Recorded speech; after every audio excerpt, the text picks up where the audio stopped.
दोस्तों नमस्कार, स्वागत है आप डेमोक्रेसी न्यूज में। हमारा साथ है group captain Gandhi, retired group captain Gandhi senior officer है और इंडियन एक्स सर्विसमैन मूवमेंट का वाइस चेयरमैन है और स्पोक्स पर्सन भी है। बहुत लोगों को उम्मीद था कि 18 नवंबर 2020 को हमारा OROP one rank one pension, बहुत सारे फौजी, बहुत सारे फौज के ऑफिसर, रिटायर ऑफिसर, बहुत सारे फौज के रिटायर जवान, JCOs बहुत उम्मीद लगा करके माननीय सुप्रीम कोर्ट के ऊपर उम्मीद लगा करके बैठा हुआ था, लेकिन वो केस हियरिंग नहीं हो पाया। और हमारा जो ex serviceman, Indian ex serviceman movement के जो चेयरमैन है मेजर जनरल सतबीर सिंह का, उनका एक ट्वीट हमने पढ़ा था, जस्ट अभी पढ़ा था। To all ex service ESM and citizen of India, details of OROP case hearing on 18 नवंबर 2020 एंड क्लोज नंबर 1 क्लोज में दिया। और OROP case was not heard and passed over a later date in the first week starting from 11 December 2021। बहुत मायूस के साथ उन्होंने tweet किया ग्रुप कैप्टन गांधी साहब। आप इसको कैसे देखते हैं और इसकी वजह क्या है इसको पोस्टपोन करने का?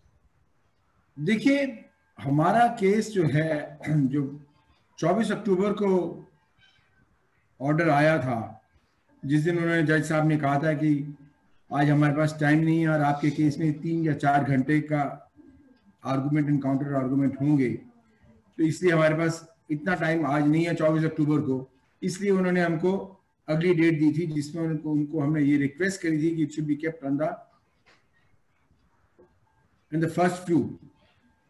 पर जो उस दिन जजमेंट दिया गया था, उसमें जजमेंट में ये था कि हमारे केस को फर्स्ट व्यू में रखा जाए आफ्टर डूइंग द जो फर्स्ट टाइम पिटीशन है उनको सुनने के बाद। अनफॉर्चुनेटली फर्स्ट टाइम पिटीशन का नंबर बढ़ के 31 हो गया।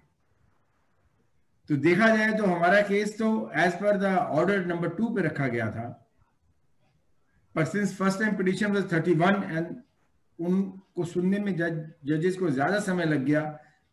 जब तक हमारी टर्न आई तब तक 1:45 बज गए थे। अब 1:45 बजे तो मेरे ख्याल से इतना टाइम नहीं बचा था। या तो वह जजेस आफ्टरनून में बैठते तब हो सकता था, नहीं तो उतना टाइम नहीं बचा था जिसके ऊपर कोई यूजफुल डिस्कशन हो सकता। तो मेरे को तो इसमें ऐसा कोई मेजर कारण नजर नहीं आ रहा। यही कारण है कि जजेस के पास टाइम नहीं था, तो इसलिए उन्होंने कहा कि हम इसको अगले डेट देंगे। अनफॉर्चुनेटली दिसंबर के महीने में कोर्ट के हॉलीडेज होते हैं, तो इसलिए दिसंबर का टाइम नहीं मिल पाया और हमको जनवरी का टाइम दिया गया है। That's what I personally feel जी। तो अब हमें उम्मीद ये है कि जनवरी में हमारा केस जरूर सुना जाएगा और इसके ऊपर जरूर कोई ना कोई फैसला आएगा। ग्रुप कैप्टन गांधी साहब, बहुत सारे केसेस होते हैं कि रात को भी सुप्रीम कोर्ट खोले हैं, जब निर्भया हत्याकांड, मतलब वो इस केस से तो रिलेवेंट नहीं रख सकता, लेकिन अर्नब गोस्वामी के केस में भी जो है बहुत अर्जेंट हियरिंग हुआ था। इसमें आप दोनों में कैसे आप देखिए, ये सुप्रीम कोर्ट की मर्जी है। इसमें सुप्रीम कोर्ट ने जो सुमोटो फैसला लिया है, पहली बात तो ये डिसीजन लिया कि उसको सुनना है, दूसरी बात उसके ऊपर उन्होंने फैसला दिया है और एक लीव छुट्टी के दिन उसको सुना गया। अब ये सुप्रीम कोर्ट का अपना खुद का जजमेंट है प्रोबेबली, क्योंकि ये एक सिविल लिबर्टी का क्वेश्चन था जिसको उन्होंने सुना। पर यह कहा जा सकता है कि उस तरह के और भी बड़े केसेस हैं जो लोग जेल में हैं बिना किसी हियरिंग के, उनको भी सुनना चाहिए। जी। क्या कहीं काउंटर एफिडेविट जो आपकी तरफ से जो होना था उसमें कोई कमियां रही गई थी क्या? हमारे काउंटर एफिडेविट में तो, हमारे विचार से तो काउंटर एफिडेविट इतना अच्छा बनाया गया है कि सरकार के पास कोई जवाब नहीं है जी। और इसीलिए आप उनका जो काउंटर एफिडेविट का जो रिप्लाई आया है उसमें अगर आप देखेंगे तो सरकार ने सिर्फ इतना ही बोला है कि पेंशन का बोझ उनके ऊपर बहुत ज्यादा है। That is about all and nothing else. आज से 2 दिन पहले एक मिनिस्टर ऑफ डिफेंस की लेटर सर्कुलेट को वायरल हुआ था। उसमें जो मिनिस्टर ऑफ डिफेंस की जो पेंशनर्स है उनकी बहुत ज्यादा बर्डन है, ये एक क्या मनोवैज्ञानिक दबाव या एक सर्विसमैन के ऊपर तो नहीं था? देखिए, इस तरह की कोई भी जो लीक होती है, पहली बात तो मिनिस्ट्री ऑफ डिफेंस वाले अगर कोई ऑर्डर इशू करना मांगते हैं तो वो लीक वो पहले पता नहीं लगने देते। अगर ये लीक किया गया है तो प्रोबेबली इसका मेन रीजन यही होगा टू जज the reaction of the veterans. And मेरे विचार से इस जो थॉट प्रोसेस को, अभी तो ऑर्डर नहीं हुआ है, इस थॉट प्रोसेस का इतना स्ट्रॉन्ग ऑब्जेक्शन किया गया है कि मेरे विचार से मिनिस्ट्री ऑफ डिफेंस वाले इसको आगे बढ़ाएंगे नहीं। आपको याद होगा कि इसी तरह का कुछ दिन पहले एक जजमेंट, एक ऑर्डर आया था जिसमें उन्होंने डिसेबिलिटी पेंशन को टैक्स किया था। उसके ऊपर भी इतना स्ट्रॉन्ग जब रिएक्शन हुआ था वेटरन्स का, तो उनको, सरकार को या एमओडी को वो ऑर्डर वापस लेना पड़ा। मुझे अच्छे से याद है कि डिफेंस मिनिस्टर ने खुद कहा था कि डिसेबिलिटी पेंशन के ऊपर जो भी ऑर्डर है हम उसको वापस लेंगे और डिसेबिलिटी पेंशन टैक्स नहीं की जाएगी। तो इसलिए प्रोबेबली ये भी हो सकता है कि इसको लीक इंटेंशनली किया गया हो, जिससे कि उनको लोगों की ओपिनियन का पता चले, और लोगों ने इसको बहुत स्ट्रांगली अपोज किया है। मेरे विचार से अगर ऐसा कोई विचार उनके दिमाग में, किसी के दिमाग में है, तो वो ड्रॉप कर देंगे।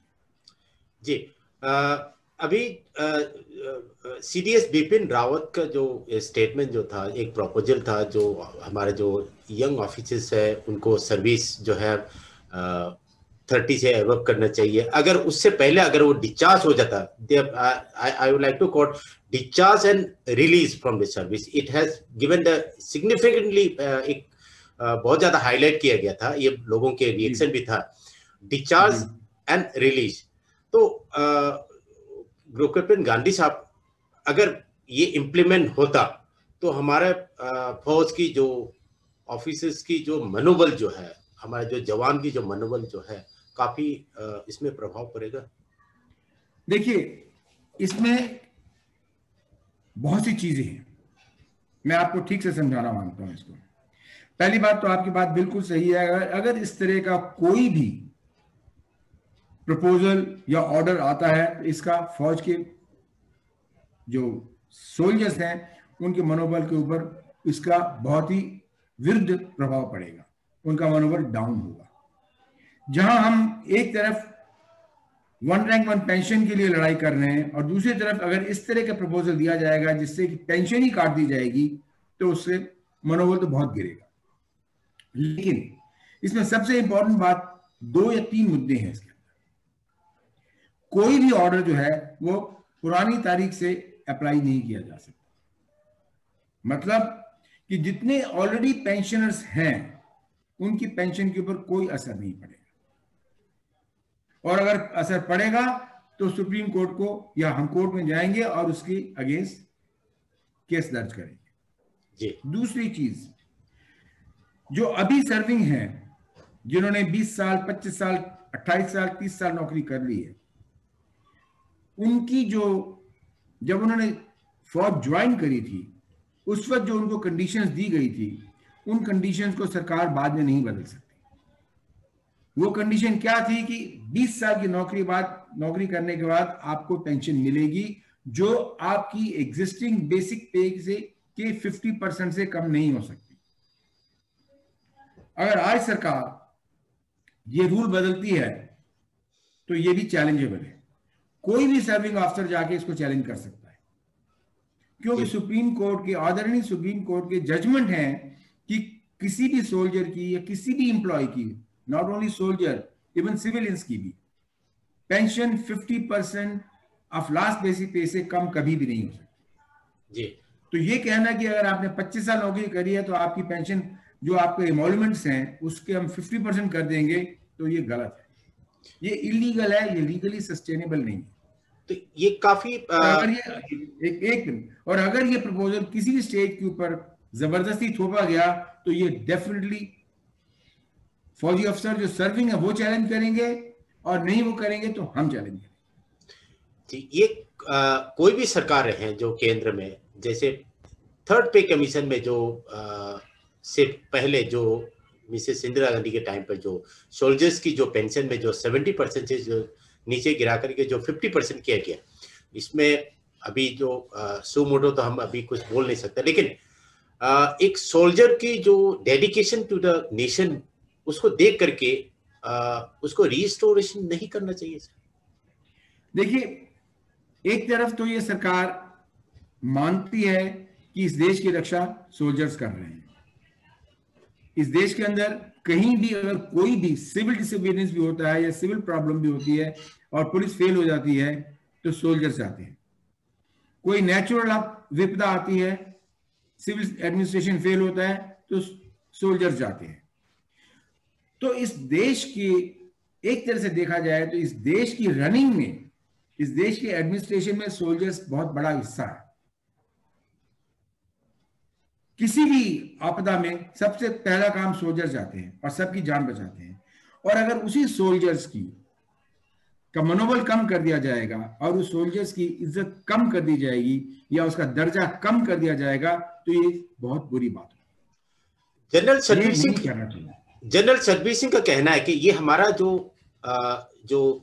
फाइनेंशियल बेनिफिट की बात नहीं है, ये हमारा सोल्जर के इज्जत की बात है, ये प्रेस्टीज ऑफ द सोल्जर, जो OROP के जो बात कहते हैं। मैं आपको ये बताना चाहता हूं कि अगर आप ये देखेंगे कि सिपाही बनना हर प्रांत में घर घर की बात है कि घर के अंदर से एक सिपाही निकलता है तो उसके बाद उसके 10 और सिपाही निकलते हैं। ऐसी फैमिलीज भी हैं जो पिछले 200 और 300 साल से उन्होंने सिर्फ सिपाही ही पैदा किए फौज के अंदर जी। तो ये एक तरह से एक प्रथा बन जाती है।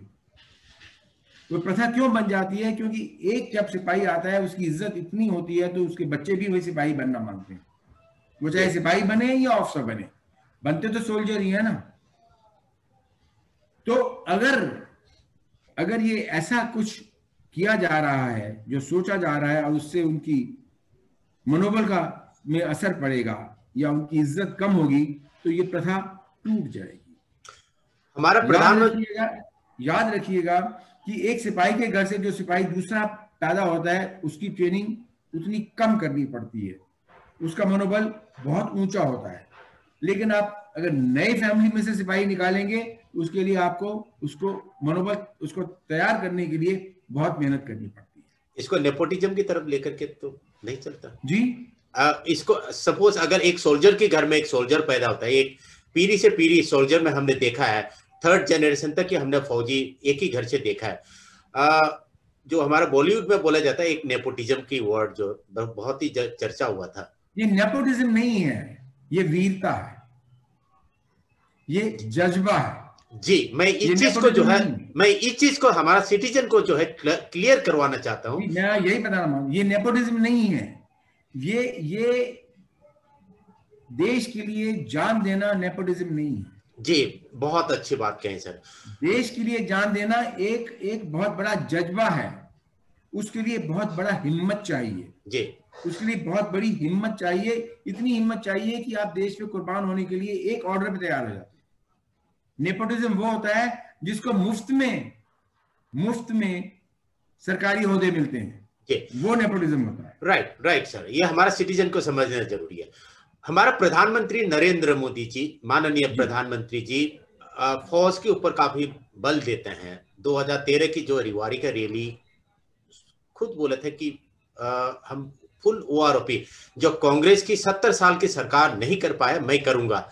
अब लगभग जो है उसके भी 7 साल यानी कि 7 इयर्स रनिंग शुरू हो गई हैं, लेकिन अभी तक जो ठोस जो भगत सिंह कोश्यारी कमेटी के जो OROP के जो रिकमेंडेशन है नजदीक तक कोई दिखाई नहीं दे रहा। दूसरा चीज जो सतबीर सिंह, जो जनरल सतबीर सिंह बार बार कहते हैं 1 रैंक 5 पेंशन होने वाला है, वो 5 पेंशन भी नहीं, अभी 10 पेंशन होने वाला है। ये इसमें आपका क्या व्यू है सर?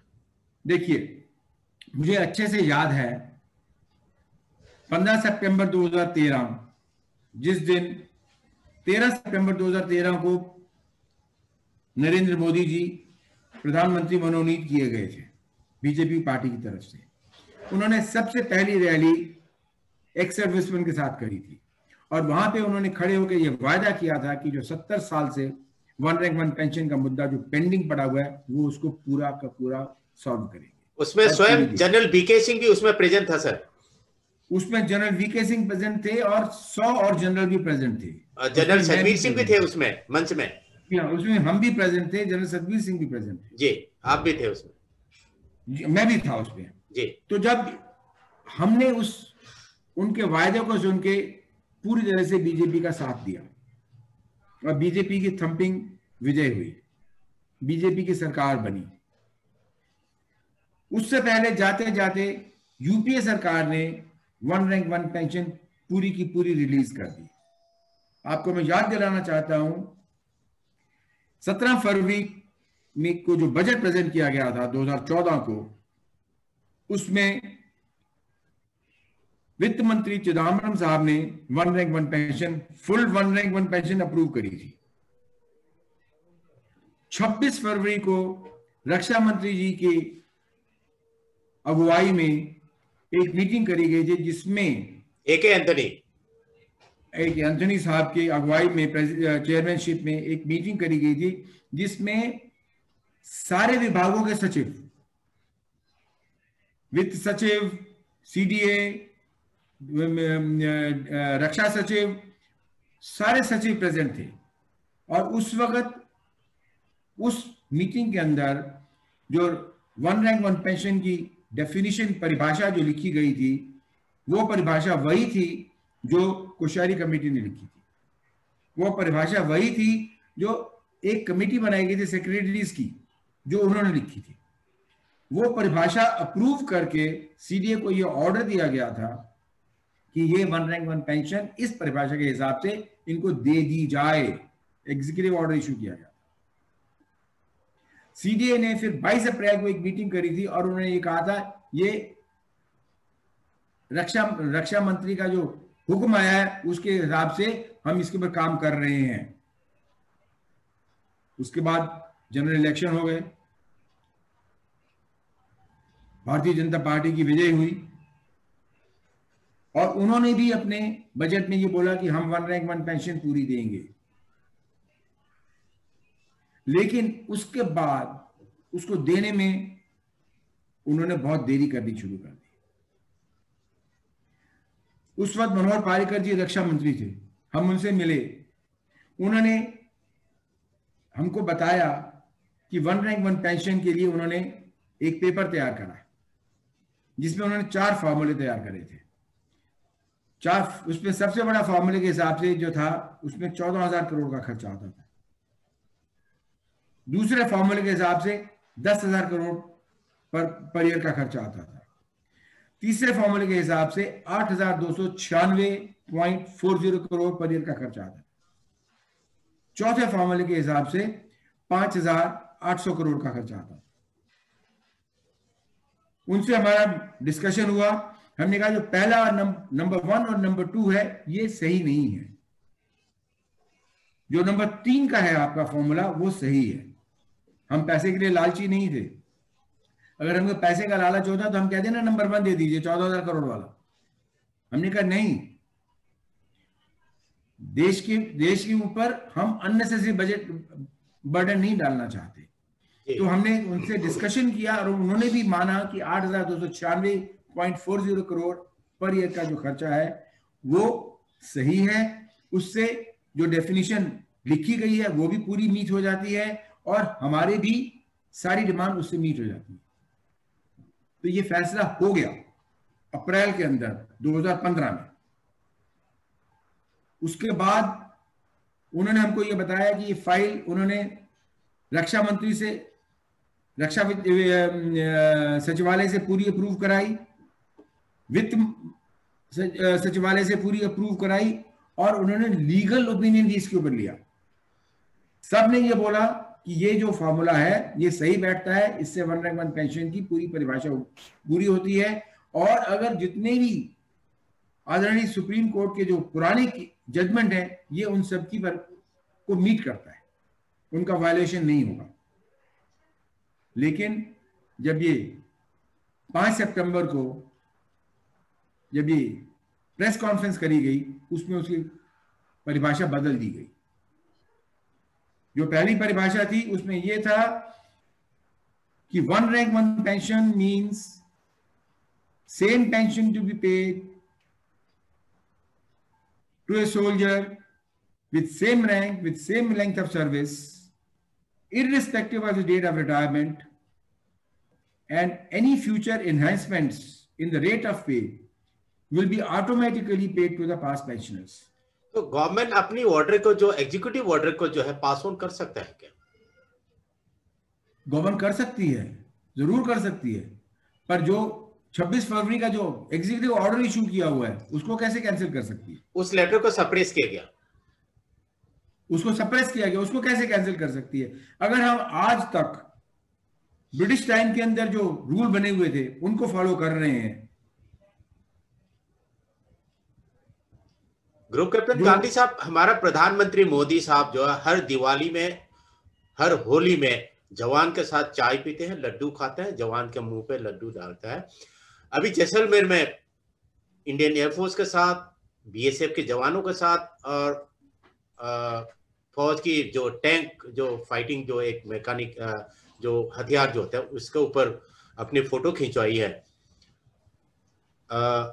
लेकिन फौज के पेंशन के मामले में हमारे प्रधानमंत्री मोदी साहब ने बार बार भी कहा है कि मैंने ओआरओपी दे चुका, और एक चिट्ठी भी अभी जो एक सर्विसमैन, आपकी जो वेबसाइट जो है उसके हवाले से बोल रहा हूँ, मैंने ओआरओपी का इतनी बजट मैंने दे दिया है, इतने कर दिया गया है। लेकिन जो ग्राउंड पे जो सिचुएशन है बहुत फर्क है। दूसरी चीज, जो नेताओं का जो हर 5 साल को जो पीपल रिप्रेजेंटेटिव जो है उनकी पेंशन में कभी भी कटौती नहीं हुआ। दूसरा चीज जो यस कोरोना की वजह से जो है पूरे वर्ल्ड में जो है इकोनॉमिक रिसेशन हुआ है, डीए काट दिया गया है, डीआर काट दिया गया है।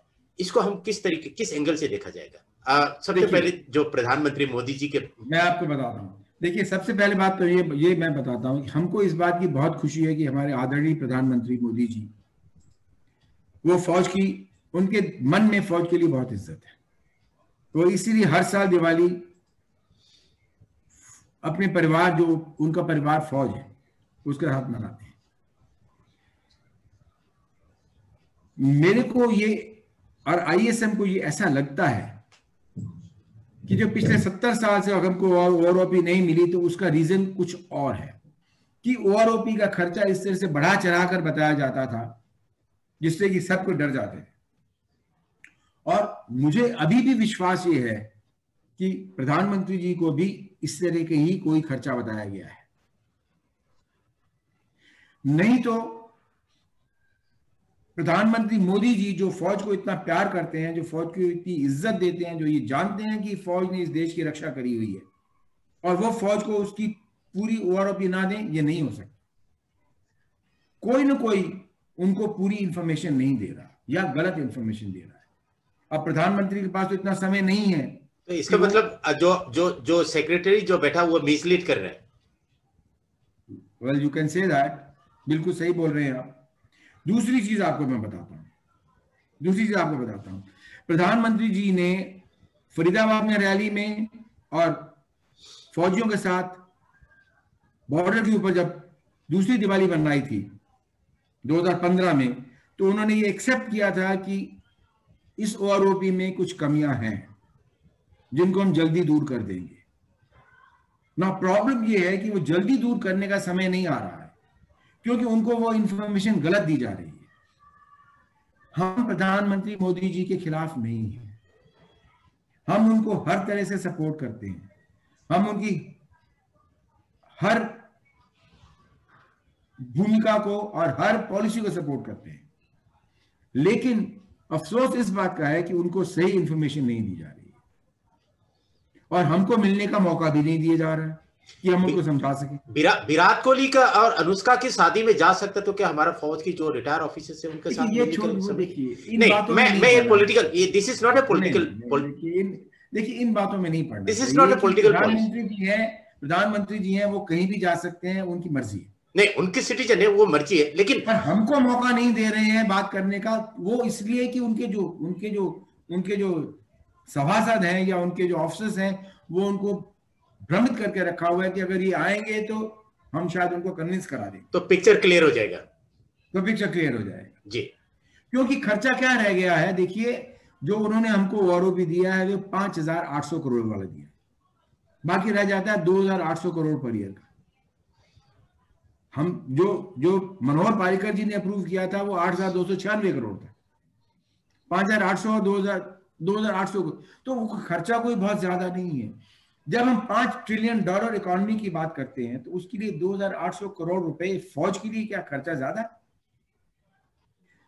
दूसरी चीज आपको बताना चाहता हूं, बहुत जरूरी है ये, कि ये भ्रमित किया जा रहा है कि फौज में पेंशन का बजट बढ़ रहा है।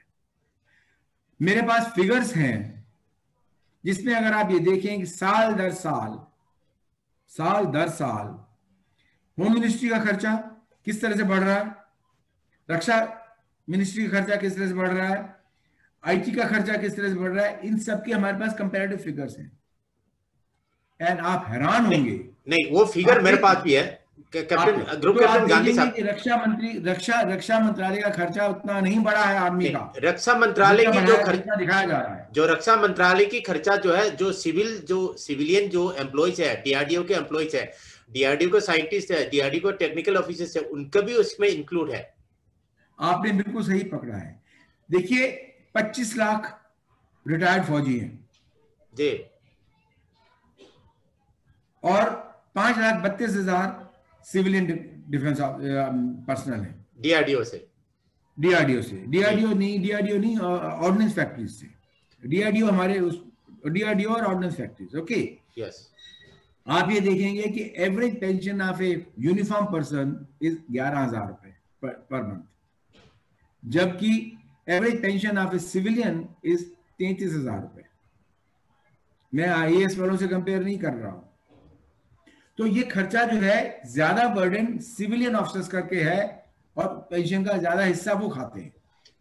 जी, हम नंबर 2 आपको बताना चाहता हूं, ग्रुप कैप्टन गांधी साहब, ये चीज हम लोगों को बताना चाह रहा था कि इसलिए मैं आपको ये एक्सप्लोर करवाया। सही बात है, बिल्कुल यही आपने बिल्कुल सही बोला है इसको, कि 55% पेंशन का बजट जो है वो 27% सिविलियन के पास जाता है, तो वो बहुत ज्यादा है, खर्चा इसलिए बढ़ जाता है। जी जी। दूसरी चीज मैं आपको ये बताना चाहता हूं कि जो फौजी है वो अपनी जान पे खेलता है। कौन सिविलियन अपनी जान पे खेलता है? फौजियों में इतना जज्बा है, जो मैंने आपको बताया कि जो ऑफिसर्स की डेथ हुई है उनकी वाइफ ने फौज ज्वाइन करी है। जिसके हस्बैंड की डेथ हो जाए टेररिस्ट के कारण और उसकी वाइफ फौज ज्वाइन करे, ये होता है जज्बा। आप मुझे बताएं कितने सिविलियन ऑफिसर्स, कितने सिविलियन लोग हैं जो अपने बच्चों को फौज में भेजते हैं? हार्डली 1% भी नहीं है। ग्रुप कैप्टन गांधी साहब, जो बिग बॉस अभी जो टीवी पे सीरियल चल रहा है उसमें 15 दिन अपनी घर से दूर रहता, तो उनकी घर की फोटो देखता तो रोते हैं। लेकिन फौज की जो हमारा ऑफिसर है, कम से कम 8-8 9-9 महीना बर्फ के अंदर रहते हैं, घर से कोई संपर्क नहीं हो पाता है।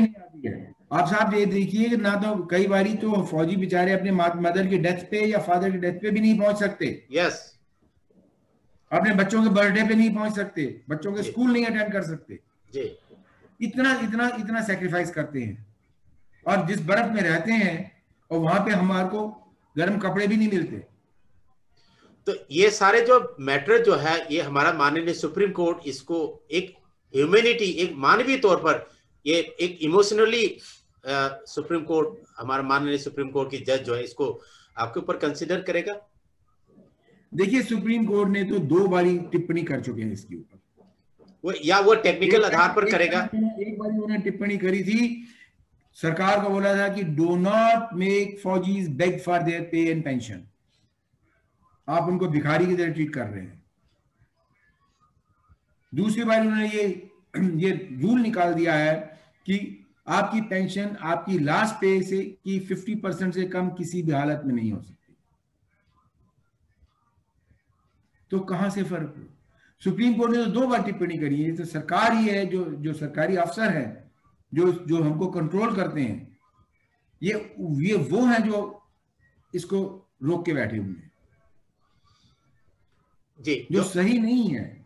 जो आने वाला आपकी लड़ाई करने नहीं जाना है, लड़ाई करने हमने जाना है। इस वक्त चाइना के सामने कौन बैठा हुआ है? फौज बैठी हुई है। 16 आदमी किसके मरे थे वहां पे? फौज के मरे थे। उनका कमांडिंग ऑफिसर भी मरा था। 20 जवान शहीद हुए, 20 जवान शहीद हुए, 20 जवान और एक कर्नल संतोष, बताइए, वो शहीद हुए थे जी। तो जब इतना हमारा हमने अपने काम में कभी कमी नहीं होने देंगे, लेकिन अधिकार के लिए लड़ाई अवश्य करेंगे। वन रैंक वन पेंशन हमारा अधिकार है, उसके लिए हम लड़ाई करेंगे। और अगर सरकार ने इस तरह का कोई भी और ऑर्डर ऐसा पास किया जो असंवैधानिक होगा, जो संविधान के खिलाफ होगा, अनकॉन्स्टिट्यूशनल होगा, उसका भी हम अपोज करेंगे। और हो सका तो हम IASM की तरफ से सुप्रीम कोर्ट या जिस भी कोर्ट में जाना हम जाएंगे। जी, बहुत बहुत शुक्रिया ग्रुप कैप्टन गांधी साहब, आपने आपकी हक की लड़ाई, आपकी जो OROP के बारे में जो लोगों को डिटेल से जो समझाया, उसके लिए बहुत बहुत धन्यवाद। जाने से पहले मैं एक बार फिर से बोलूंगा, जी, भारत माता की जय, भारत माता की जय, भारत माता की। अगर हमको आज भी सरकार बुलाएगी, रिटायर होने के बाद, मेरी उम्र 72 साल की हो गई है, अगर आज भी सरकार बुलाएगी कि हमको आपकी जरूरत है, हम खुशी खुशी जाएंगे और लड़ाई करेंगे, और हो सका तो अपनी जान